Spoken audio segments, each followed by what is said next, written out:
여러분, 이번 주제에 대해서 면밀히 검토해본 제 과학적 소견으로는 A는 바로 B입니다. 아니야. A는 B 아니고 C야. 아니야. A는 D야, D. 과할 못들.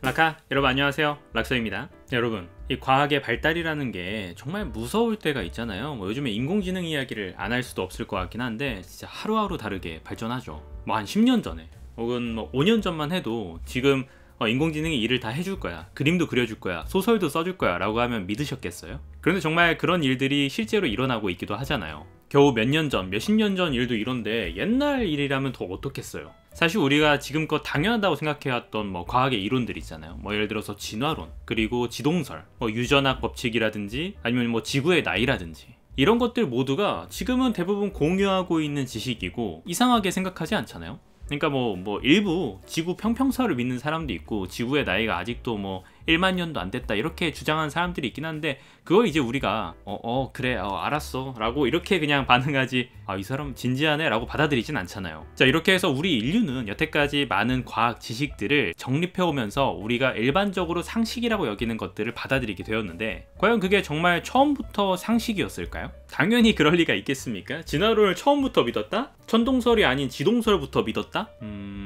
화형당하거나 고문당하기 딱 좋은 시대였겠죠. 자, 그래서 오늘 제가 여러분들께 이야기해 드릴 것은 과학의 역사, 과학사와 관련된 부분인데요. 그에 맞춰서 오늘 소개해 드릴 책, 수잔 와이즈 바우어의 과학의 첫 문장입니다.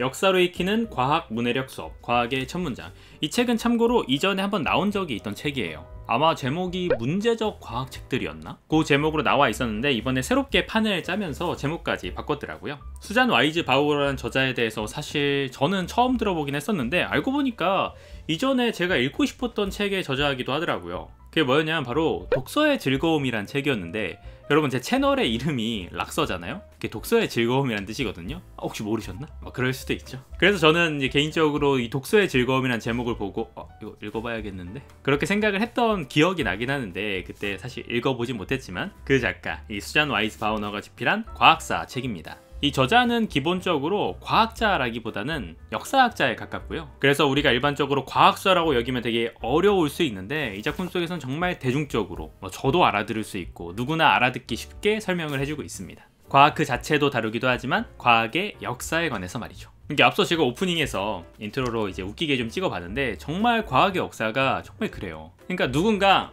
이거야 라고 주장을 하면은 갑자기 옆에서 튀어나와서 그거 아닌데? 그럼 또 그 후세대가 또 나와서 그것도 아니야, 그리고 또 아니야 그것도 아니라니까 라는 식으로 무한히 전개가 되면서 발달해온 게 과학입니다. 계속해서 의심하고 의구심을 갖고 새로운 가설을 던지고 새로운 실험을 통해서 증명하려고 하죠. 이것이 여러 분야에 걸쳐서 진행이 되는데 심지어 가장 고대로부터 이루어졌던 사고 방식 자체에도 과학적인 발달이 이루어져요. 바로 그런 것들이 이 책에서는 한 권 한 권의 과학책을 예시로 천천히 흐름을 보여주고 있는 것이죠. 아마 이 책에서 소개하는 챕터에 다루고 있는 책들, 세상을 바꾼 위대한 과학책 36권이라고 있는데요.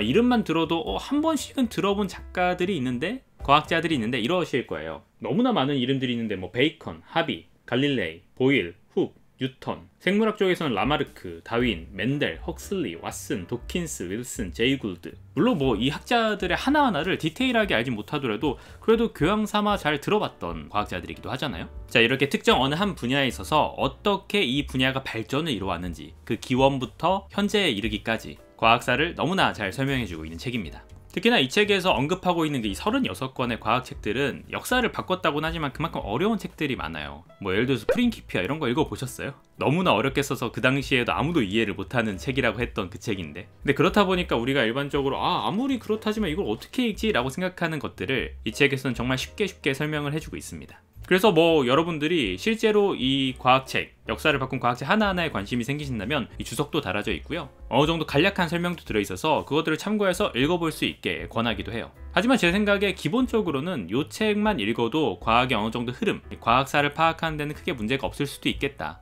이런 생각도 들더군요. 저도 대학교 시절에 교양 삼아서 과학사 수업을 들었던 적이 있어요. 그때 진짜 재밌었거든요. 오펜하이머 이야기 듣고 원자폭탄 이야기 들으면서 그 시시콜콜하게 뒷이야기들 이런 것들까지 들으면서 한참 재밌어가지고 내가 과학 좋아하나? 이런 생각을 했었는데 아마 과학보다는 과학의 역사, 그러니까 이야기를 좋아해서 그렇단 게 아닌가 싶기도 합니다. 그래서 정리하자면 이 책, 과학적인 교양을 위해서 이 한 것만 알고 있어도 어느 정도 과학의 발전과 수치 들어본 그 이론들에 대해서 아는 척을 조금 할 수 있겠다. 그래서 과학 교양 입문서로 참 적절하다라고 평가할 수 있겠네요. 과학 자체는 어렵지만 과학사는 즐겁게 읽을 수 있으실 것 같다면은 바로 이 책 과학의 첫 문장 한번 읽어보시길 권해드리면서 저는 요 정도 오늘 책 소개를 마치도록 하겠습니다. 저는 또 다음 재밌는 책, 좋은 책 들고 찾아오도록 하겠습니다. 안녕히 들어가세요.